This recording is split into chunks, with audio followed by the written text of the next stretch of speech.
அனைவருக்கும் வணக்கம். சற்று முன் வெளியான முக்கிய அறிவிப்படி மத்திய அரசு ஊழியர்கள் அனைவரும் பயன்பெறும் வகையில் அவர்கள் எதிர்பார்த்து கொண்டிருக்கும் அகவிலைப்படி உயர்வு குறித்து தற்போது முக்கியமான மகிழ்ச்சியான அறிவிப்பு ஒன்று வெளியாகியுள்ளது. இதை பத்தி நம்ம வீடியோல பார்க்கிறோம். வீடியோவை கடைசி வரைக்கும் ஸ்கிப் பண்ணாம பாருங்க. வீடியோக்குள்ள போறதுக்கு முன்னாடி இந்த வீடியோ லைக் பண்ண வச்சுக்கோங்க. வாங்க வீடியோக்குள்ள போகலாம். மத்திய அரசு ஊழியர்களுக்கு ஒரு நல்ல செய்தி வெளியாகியுள்ளது. ஜூலை மாதம் முதல் கூடுதல் அகவிலைப்படி குறித்து முக்கியமான மகிழ்ச்சியான அறிவிப்பு ஒன்று வெளியாகியுள்ளது. தேசிய தலைநகரான டெல்லியில் இது குறித்த பேச்சுவார்த்தைகள் சூடுபிடித்துள்ளன. நாடு முழுவதும் 8வது சம்பள கமிஷன் அமல்படுத்துவதற்கான காத்திருப்பு தொடர்கிறது. கமிஷன் அதிகாரிகள் பல்வேறு நகரங்களில் ஊழியர் சங்கங்களுடன் கூட்டங்களை நடத்தியுள்ளனர். இந்த சூழலில் இந்த கூடுதல் அகவிலைப்படி செய்தி அரசு ஊழியர்களுக்கு சற்று ஆறுதல் அளித்துள்ளது.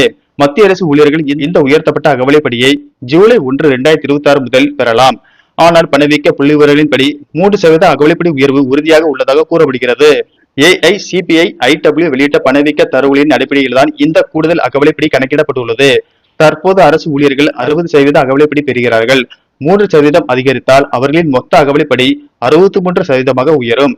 ஜூன் மாதத்திற்கான AICPI-IW குறியீடு 151.9 புள்ளிகளாக இருந்தது. இதன் காரணமாக கடந்த 12 மாதங்களின் சராசரி குறியீடு 148.65 உள்ளது.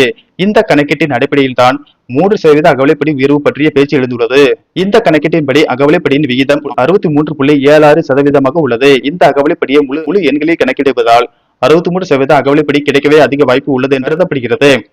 மத்திய அரசு ஊழியர்கள் ஆண்டுக்கு 2 முறை அதாவது ஜனவரி 1 மற்றும் ஜூலை 1 முதல் உயர்த்தப்பட்ட அகவிலைப்படியை பெறுகிறார்கள். 12 மாத சராசரி நுகர்வோர் விலை குறியீட்டின் அடிப்படையிலேயே இந்த தொகை தீர்மானிக்கப்படுகிறது. அடிப்படை சம்பளம் ரூபாய் 18,000 இருந்தால் கூடுதலாக ரூபாய் 540 கிடைக்கும்.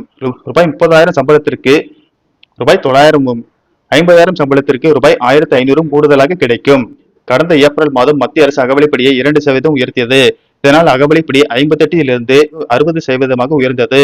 ஓகே ஃப்ரெண்ட்ஸ், இந்த தகவல் உங்களுக்கு பிடிச்சிருந்தா லைக் பண்ணுங்க. இது போன்ற புதிய அப்டேட்களை உடனுக்குடன் தெரிஞ்சுக்கணும்னா இந்த சேனலை சப்ஸ்கிரைப் பண்ணிக்கோங்க. நன்றி, வணக்கம்.